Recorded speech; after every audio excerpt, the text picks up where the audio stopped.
Hey guys, I'm gonna work on making some really in-depth software tutorials for the MT Pro 4, the 8-channel oscilloscope. I don't have one in my hands physically, but I do have a waveform file to manipulate, and the software is an older software base. So for your older guys, me included, when we're if you were working with software in the 90s and early 2000s, a lot of the PC based software had a ton of keyboard shortcuts involved, and you don't always have to use the shortcuts, but they're really handy and really useful. And that's kind of what this software is built off of, more like a professional video editing software, where there's a lot of really useful time-saving shortcuts built in. And the software definitely has more of an antique feel about it, but don't let that scare you away or think it's not capable. This thing does a whole lot. And hopefully you can see the value in that as I go over everything the software does. And then once I get the unit in my hands, I'll go over, setting up the unit, connecting it to a computer, and then taking measurements with it. And then eventually we'll get into some, really advanced stuff. But for now, we're going to start with the absolute basics. And the first thing is getting the software on the computer. So I got this file sent to me in a compressed file. I ended up using WinZip to decompress this file. The integrated Windows decompression program was having trouble with it. I tried 2 or 3 times, changed some settings. It just wouldn't do it. So I was able to use WinZip, did it in 10 seconds. So if you have any trouble getting this unpacked, download WinZip, give it a shot. WinZip's kind of annoying, so if I do use it, I download it, do what I need to do, and then uninstall it if you don't want to purchase it or if it's not something you're going to use all the time. And then I added a file folder in the unpacked folder to put the installation file into. I just like to keep those all pretty organized. So now we're going to go ahead and open up the program, which is a shortcut. It's going to tell me the device because it doesn't. And this is what the software looks like when you first open it. And you can see there's 8 channels available to you. 9 is a sync channel. And then you have a reference channel where you can load a file onto, which is pretty cool. But I haven't messed with that yet. But again, we're just going to go over the basic stuff first and then get into it deeper as we go. So let's start with, just the normal Windows options. You can start a new file. You can open a file previously saved. You can save as. You can quick save a file. You can save areas. There's options on how to copy them out. You can copy them as text, a vector image, a bitmap. You can add comments. When you do that, it opens up a little window. You can even actually select your font, and there's a few options here. But if you've used any other Windows programs, a lot of this is pretty intuitive. There's copy, paste, save files, all that stuff.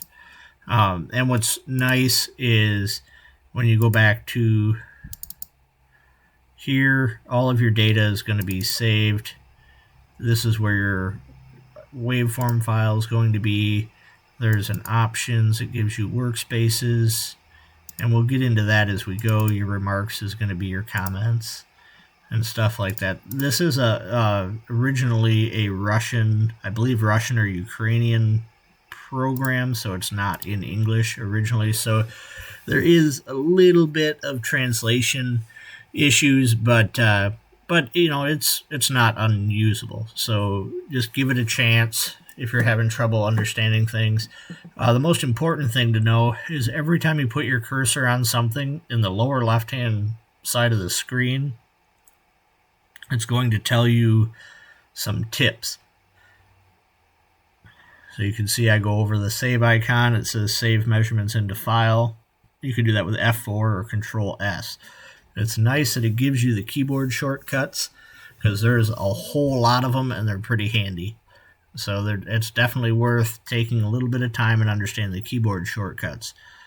For example, I can click through each one of these windows to get on the channel I want, which is a little bit tedious, or I can hit Control and then pick the channel I want just by hitting the numbers on the keyboard.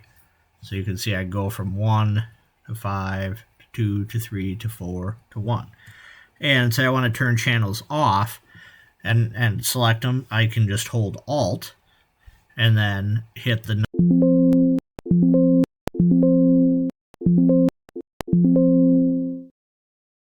so that, for example, that's how useful and awesome the keyboard shortcuts are. So they are worth using. I'm going to go over those as they become relevant as we go through things. And then, if you're going to use this every day, I really think this is going to be a very useful everyday scope. If you're going to use it every day, I think it's worth your time to learn how to use those keyboard shortcuts. They're going to save you a whole lot of time versus having to scroll and click on everything. Even as far as like the zoom in, zoom out, you can see here you go over the for the Y or for the X axis, you scroll over the plus. You can enlarge the Y or the X axis scale. You can actually hit the Control and then plus to make that go up, and then Control negative to zoom out or decrease the scale. And you can do the same thing on the Y-axis. One of the first things I want to show you is the sidebar pops up. It gives you quite a few. You can put your labels out, and same thing. You want your labels out on your channels. You can see this goes 1,000 plus or minus. And if I want to get all my labels out on all my channels, if you look down in the tips menu, it says to hold down the Control key and click on it. So you can see we hold the Control key, click on this window, now all of them pop out. We can have just one channel that we have highlighted on and off, or we can hold the Control key and shut off all the numbers. And we can do that with our grid lines. We can do that with our channel labels, just like that. We can do that with our measured value blocks. So this is worth going through. You can see the difference. You can have just one, or you can hold Control and turn on and off all the channels that are on at the same time to see what you want to see. And this is the same for your labeling.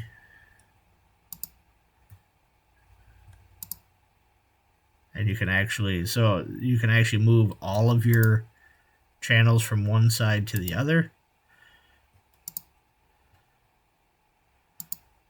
or one at a time. Say I can move channel 1 to the right side, channel 1 to the left side. I can use all the channels to the right side, all the channels to the left side. Up here, you can separate your waveforms into each individual channel, like this. So it gives you all 8 vertically. You can do it so it twins the channels. So you have 1 and 2, 3 and 4, 5 and 6, and then 7 and 8. So you can see there's several ways to lay those out. You can combine them all, see them all in one shot if you want. Then you can put them back to the original positions if you want. So there's a lot of different ways to lay these out. So this is the original position based on your saved file. The configuration file selection, which they'll be loaded from. So you can actually pick here. So like say you have a pre-saved file. And what I actually suggest you do, since there's under workspaces, this will give you really nice. So this breaks it down. So you have channels 3 and 4 in your general, and then you can see there's a bunch of different presets to get into. But we'll get into the more complicated stuff as we go. Right now we're just going to familiarize ourselves with the software. And the first thing I want to do is I want to save. If we go down into settings here, you can see the default is blank.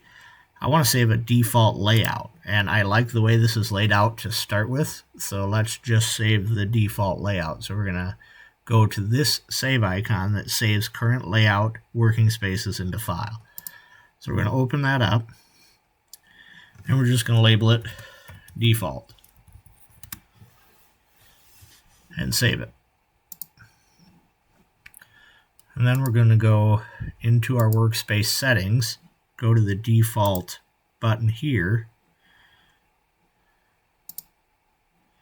and you actually have to go back to your options one and then click on default. That saves as the default.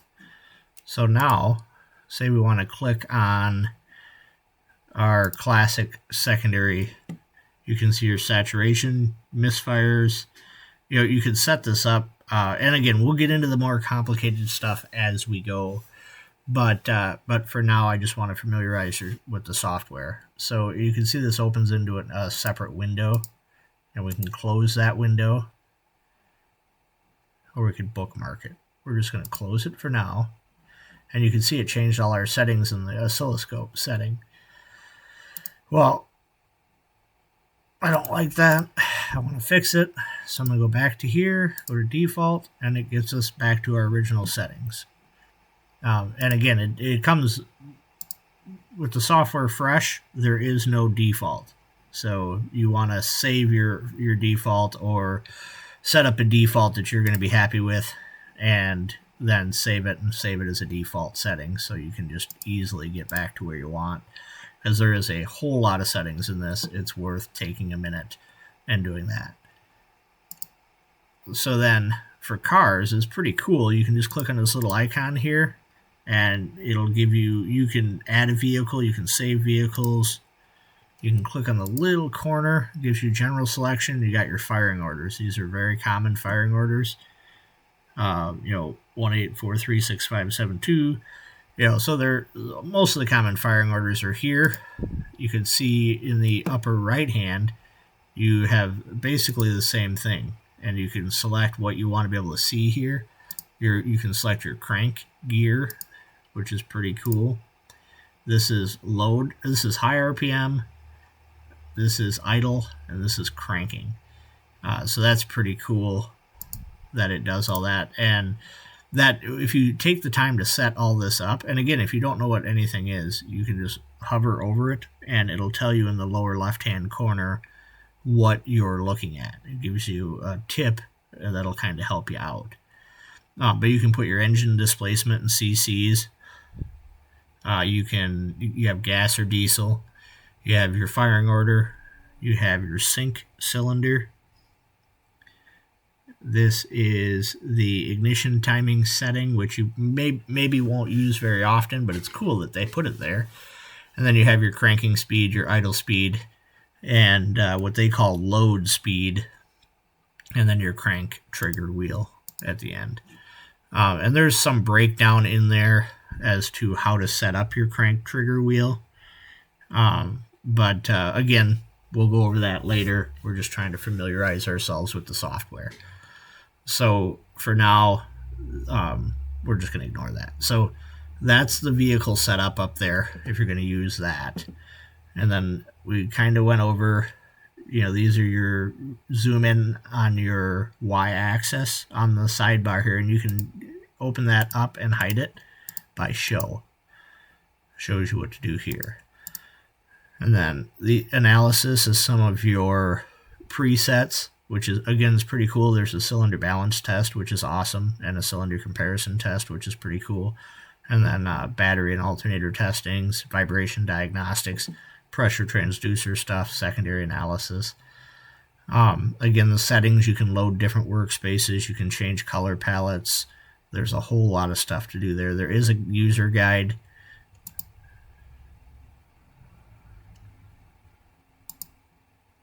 Not sure if it opens up anywhere.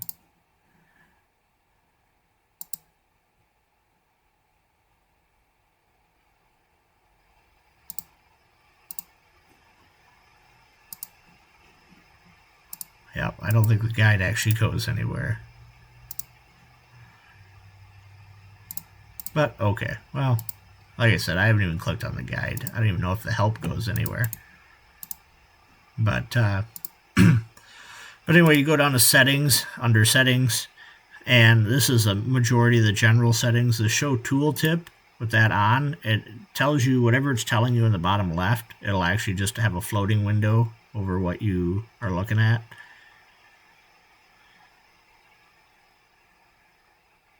So you can see, if you want those tips to just show up right in front of you, you can leave that on. And then when you hover over stuff, it'll kind of tell you what you got going on. So that might be more useful for you if you don't want to keep glancing down at the bottom corner. But I find it annoying, so I shut it off. The display is pretty cool. There's a whole lot of customization here. You can change all the channel colors, section colors. There's quite a bit of messing around. You can change your transparency settings. There's even more settings down here if you want to really get into it. And again, what's cool is if you hover over everything, there's tips down in the lower corner, or if you have the tool tips on, you can see all that.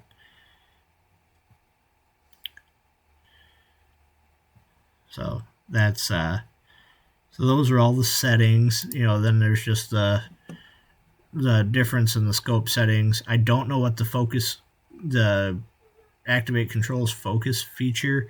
It says for channel coarse rendering. I haven't played with that. There's 2 different settings for your coarse measuring. You can measure the values between the 2 markers or coarse measuring values. Again, I haven't messed with that too much, but we'll get there as we get working. I just kind of want to cover the software in a quick overview. So this is an important one here. So it'll either show you your frequency between your markers, or it'll show you your engine speed in RPM, and then you can set your crank angle for either 720 or 360 or whatever makes the most sense. I think, yeah, it lets you go set basically anything, but you want to make sure you have that set right. And then there's your ruler, which even gives you exhaust valve opening and closings. You can get this all dialed into exactly what the OE specs are. Again, there's a whole lot of settings we're not going to go over today, but again, I just want to show the variability and the usefulness of this tool. This has a lot of potential. But again, you're going to have to take some time to learn how to use this. But then on to the analysis. This is basically where you can restore your settings from, if you're gonna, or however you want to do that. There's some delay settings in here, but again, you'll want to mess with those a little bit and see what you're doing. If you're having troubles, you might want to come in and adjust some of these settings, but again, that's more of an advanced thing depending on how you're going to use this tool. So I wouldn't worry about all that right now. The main goal for the first part of this tutorial is just being able to use the software in its basic capacity and get some basic measurements quickly. I want you to be able to use this software for what you already know how to do, and then once you get a good grasp on it, you can get into the more advanced features, which get really advanced really quickly. So we're not, I'm going to try my best to avoid going there for now, but that's all of those. And again, I'm going to load a file, show you how to do that. But first, we're just going to get through all of the settings. You can see there's a scroll bar here on the bottom. You can set your time over here on the left lower corner. You can set your time frame for what you're seeing in one window. And you can back this all the way out. And again, it'll limit you based on your sampling. So you see I turn my sampling rate way down.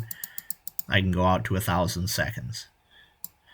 And this will record a 1,000 second window as you go. So you can click here. It's not going to let me because it's tool connected, but if it did, that you would see that. And you can see we can go all the way in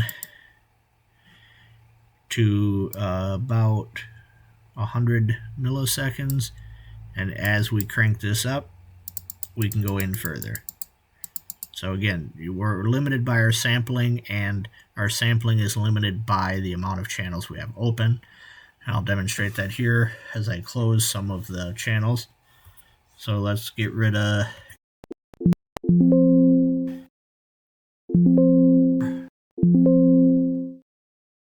even on 2, that 2 gets us up to 3 million. That'll get us down to microseconds. So now we can have a 33 microsecond window. Let's get rid of 2 axes. So now we have a 6 million sample window, and we can get down to 17.7 microseconds in one window if we need it. I don't know why you would ever need that, but if you think you do, you got it. You can have it. Let's put on here. We're going to stack our channels like this, and again, if I say I want my values up there because I want to know what I'm looking at.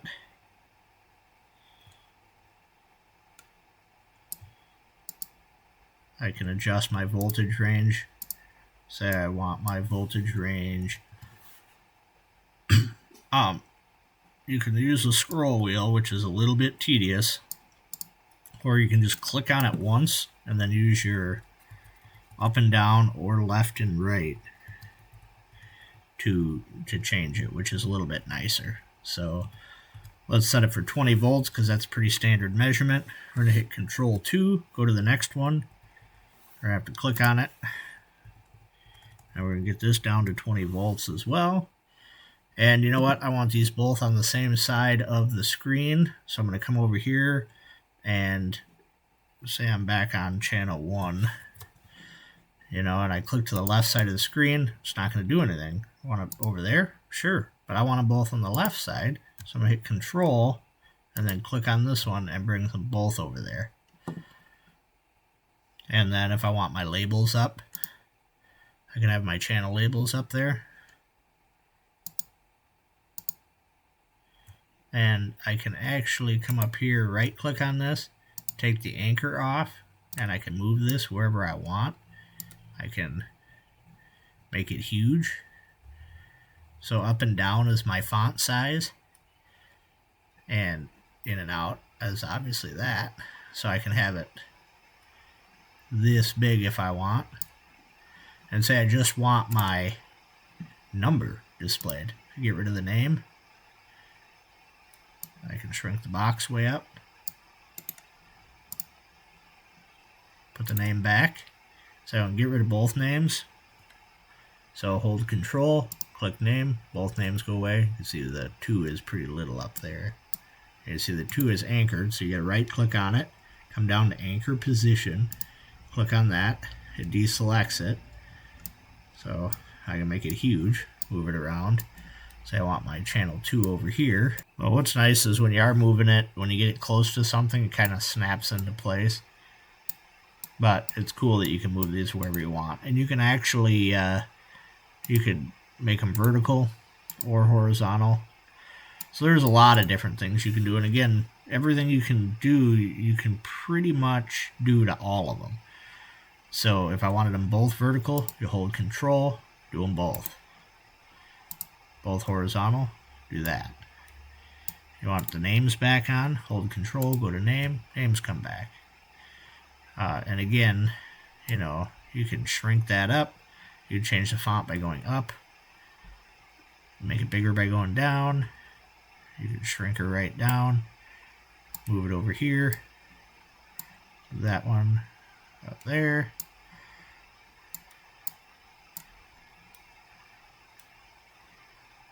That. So you get my point. You see how that works. And so we want to change the name here, right? Here you can go change all your settings if you want. It doesn't really give you a place to change the name. It's actually even more intuitive than you'd expect, since it doesn't give you that information here.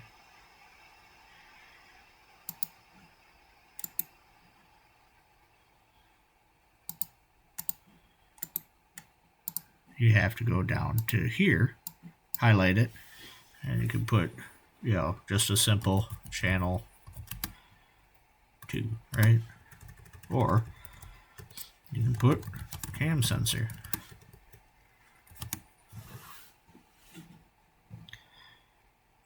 And then just hit, maybe not, just click off of it. Here, you can change that to CKP sensor if I want. And then I'm going on to my next job. I'll go down here, click default, set it all back to the original settings, and go on to the next job if that's what I'm doing. So here's your trigger settings. Again, you can set it up for your sync channel. You could set it up as a trigger on any of your other channels. Gives you rising edge, falling edge. I think the sync channel actually gives you a few more options.